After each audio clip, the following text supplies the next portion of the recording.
آپ سمجھتے ہیں وہ صحیح کیا انہوں نے؟ میں نہیں سمجھتا کہ سوورن گارنٹی جب دے دی جائے تو اس کو آنر تو کرنا ہی چاہیے. ہاں یہ بڑی اچھی بات آپ نے کی. وہ irrespective وہ ہم لوگ کے آپس کے معاملے ہیں نا, آپ ان کو اسی بات پہ الیکشن پہ ہٹا دیں. جی ہاں, لیکن آپ ایک انٹرنیشنل کمپنی جو باہر آئی آپ کے عرب ملک سے, اس کو اس طرح سے, میں ایز اے بینکر بہت تکلیف میں رہا کہ 4 سال تک وہ لون ری شیڈول ہوتا رہا. سر آپ کچھ کہیں گے یہ پاور کے سلسلے میں؟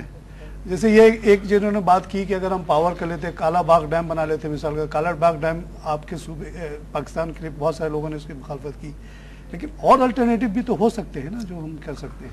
میرے خیال میں مصیبت یہ ہے ہمارے ملک میں کہ اگر ایک حکومت کوئی اچھا کام بھی کرنا شروع کر دے تو دوسرا آ کر اس کو اپنے سیاسی اراض و مقاصد کے لیے یہ نہیں ہونا چاہیے, اس کو خراب کر دیتا ہے, اس کو روکتا ہے, بہت نقصان ہو جاتا ہے. اور میں سمجھتا ہوں کہ جب کالا باغ ڈیم کا معاملہ آیا تو ہم نے کالا باغ ڈیم کی ایسی مخالفت نہیں کی تھی, بلکہ کالا باغ ڈیم کے مخالفت کے ساتھ ساتھ ہم نے اور منصوبے ان کو بتائے. یہ نا الٹرنیٹو آپ بتا دیں. ہم نے اس کو اور منصوبے بتایا, کوڑی ڈیم بنا سکتے ہیں آپ بنا سکتے ہیں, منڈا ڈیم بنا سکتے ہیں, آپ بنا سکتے ہیں اسکردو میں. لیکن مصیبت یہی ہے کہ وہ صرف کالا باغ ڈیم ہی بنانا چاہتے تھے, کوئی دوسرا ڈیم نہیں بنانا چاہتے تھے, اور اگر دوسرا ڈیم بن جاتا تو کالا باغ ڈیم کی جواز ختم ہو جاتی.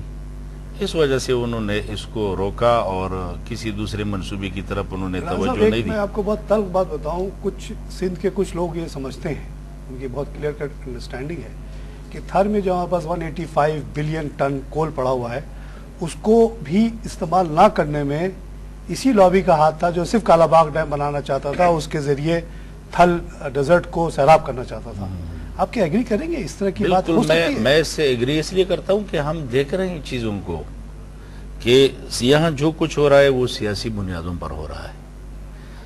ہمارے یہاں اس وقت مسلم لیگ کی حکومت تھی, بلکہ فوجی مارشل لا تھا, مارشل لا کے بعد پھر مسلم لیگ کی حکومت آئی. میر افضل خان کی گورنمنٹ نے سروے کیا, پورے پختونخوا میں 49 ڈیموں کا سروے کر کے دیا کہ آپ 49 ڈیم بنا سکتے ہیں اور اس سے کئی ہزار میگا واٹ بجلی آپ پیدا کر سکتے ہیں, پانی کی سٹوریج بھی ہو جائے گی اور کئی ہزار میگا واٹ. کہتے ہیں کہ منڈا ڈیم ہوتا تو یہ جو سیلاب نوشیرہ کو جس نے تباہ کیا وہ نہ ہوتا. بالکل, نوشیرہ کو اس طرح اگر کالا باغ ڈیم کی بات یہ کرتے ہیں, کالا باغ ڈیم کی مخالفت بادشاہ خان نے اس وقت کی, بلکہ بادشاہ خان نے بھی نہیں کی, گورنر فضل حق نے کی پہلی مخالفت. جب اس کو پتا چلا کہ یہاں پر نوشیرہ میں وہ چوکیاں وہ بت کھڑے کر رہے تھے, بھائی کیوں کہ نوشیرہ چونی بچ جائے. اچھا تو نوشیرہ چونی کو بتا رہا ہے, باقی آبادی کو ڈبو رہا ہے. پھر بعد میں انہوں نے بولا جی ہم نے سٹرکچر میں چینج کر دیا, کم کر دیا, تو پہلے آپ نے ایسا کیوں نہیں کیا تھا؟ تب ہم نے ان کو باقاعدہ منصوبے کہتے ہیں تو ان کو ڈیم بتائے. اور اسی طریقے سے یہ تھرمل, یہ کوئلے کی جو بات آپ کر رہے ہیں, کوئلے کے ذخائر بھی کافی ہمارے پاس ہے اور اس سے بھی کافی سستی بجلی بنائی جا سکتی ہے. لیکن نہ بنانے کا مقصد یہ تھا کہ لوگ تنگ آ جائیں, بجنگ آ جائیں اور کہیں کہ جی صرف کالا باغ ڈیم بناؤ. کافی انوالومنٹ رہا, اوورسیز ہم لوگ انویسٹمنٹ بھی کر چکے اس پہ. ایک شنوا نام کی کمپنی آئی جس نے 5.5 روپے پہ کوئلے سے بجلی بنا کے آپ کے گرڈ میں دینے کا وعدہ کیا, 6000 میگا واٹ. اس کے بدلے میں ارباب سکندر کے دور میں روڈیں بن گئیں بڑی شاندار, آپ یہاں سے سیدھے آپ جا سکتے ہیں, مٹی وغیرہ اتنی شاندار سڑکیں, نگر پارک کا ایئر اسٹرپ بن گیا اور چیزیں, ہم لوگ بھی اس میں انوالو ہو گئے تھے.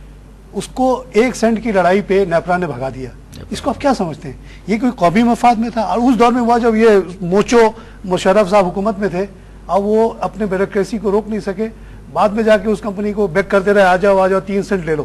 یہ کیا ہے, کیسی سیاست ہے, کیسی ڈیموکریسی ہے, کیسی بیوروکریسی ہماری ہے؟ وزیر اعظم جمالی صاحب کے جب تھے وزیر اعظم تو یہاں پر گندم کے 4 جہاز آئے آسٹریلیا سے, جو کہ حکومت آسٹریلیا نے سیل کیے تھے. سیل کیے تھے. جب یہاں پر آئے تو ان کے جو خوراک کے وزیر تھے یار محمد رن صاحب, انہوں نے کچھ انڈر دا ٹیبل مانگا. اچھا, وہ پارٹی نے نہیں دیا. جب پارٹی نے نہیں دیا تو اس کو اوپر پیسکو نے ایک ایگزامینیشن لیبارٹری کی کر کے کہ جناب یہ ہمارے صحیح نہیں ہے. اس کے لیے آسٹریلیا کے وزیر اعظم نے ٹیلی فون کیا ہمارے وزیر اعظم کو, لیکن انہوں نے پھر بھی نہیں مانا کیونکہ اپنے ایک وزیر کو ناراض نہیں کر سکتے تھے. اور وہ چاروں جہاز جو ہے وہ لے جانے پڑے واپس, اس کے بھی اور چارجز دینے پڑے. وہ وہاں پر بکے.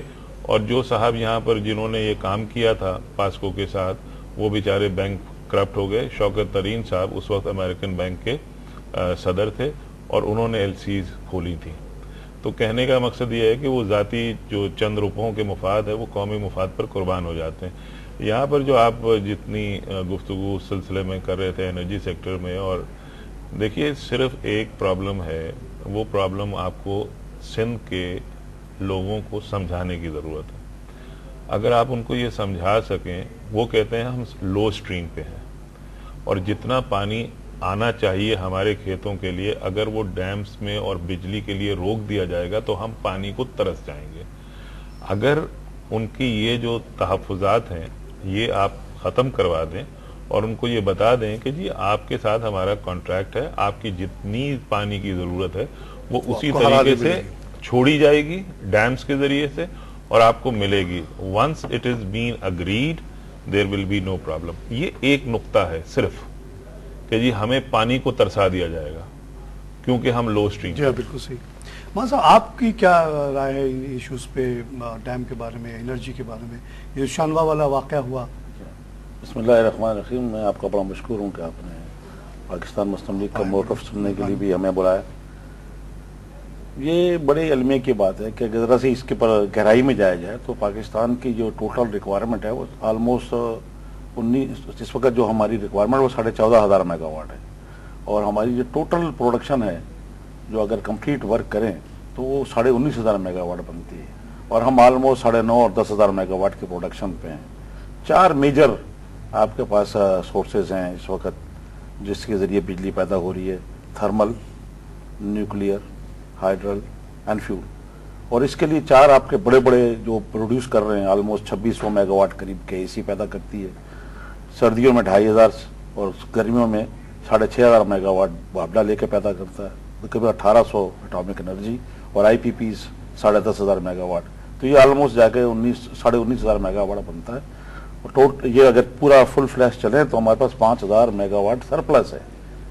اب اس کی وجہ کیا ہے کہ یہاں پر جو ہے بہت زیادہ, آپ دیکھیں اسی وجہ سے جب آپ سمجھتے ہیں کہ آپ کے ملک میں کسی بھی چیز کی ریکوائرمنٹ نہیں ہے, فیزیبلٹیز بنتی ہیں, تو جو باہر کی آج تک اب مزید کیوں نہیں پاور پروجیکٹ لگ رہے ہیں, وہ جو لگانے والے لوگ ہیں وہ جو فیزیبلٹی چیک کرتے ہیں تو وہ دیکھتے ہیں کہ یہاں تو آلموسٹ 5,000, تو آپ دیکھ لیے کتنا شور ہوا, یہ بھی کتنی وجہ ہے. تو وہ جو لوگ ہیں وہ بے وقوف نہیں ہیں, ان کے پاس باقاعدہ کنسلٹنٹس ہائر کرتے ہیں, باقاعدہ ملک میں سروے کرتے ہیں.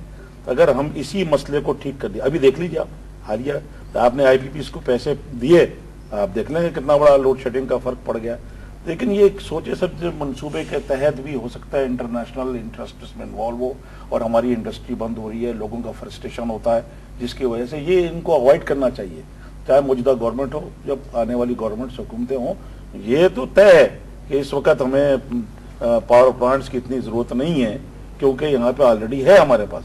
لیکن ہمارے آبی ذخائر, خاص طور پہ اگر ڈیم بن جاتے جیسے منڈا ڈیم ہے یا کالا باغ ڈیم کو ہی لینے, کالا باغ ڈیم کی سیاسی مخالفت زیادہ کی گئی, سیاسی پولیٹیسائز کر دیا اس, جیسے انہوں نے کہا جنرل فضل الحق کا اور ضیاء الحق کا کسی بات پہ معاملہ کچھ آپس میں ریئیکشن ہوا تو جنرل فضل الحق نے پورے سرحد میں ہر جگہ ہر بس کے پیچھے بینر اور پوسٹر لگا دیے کہ کالا باغ ڈیم نہ بنے.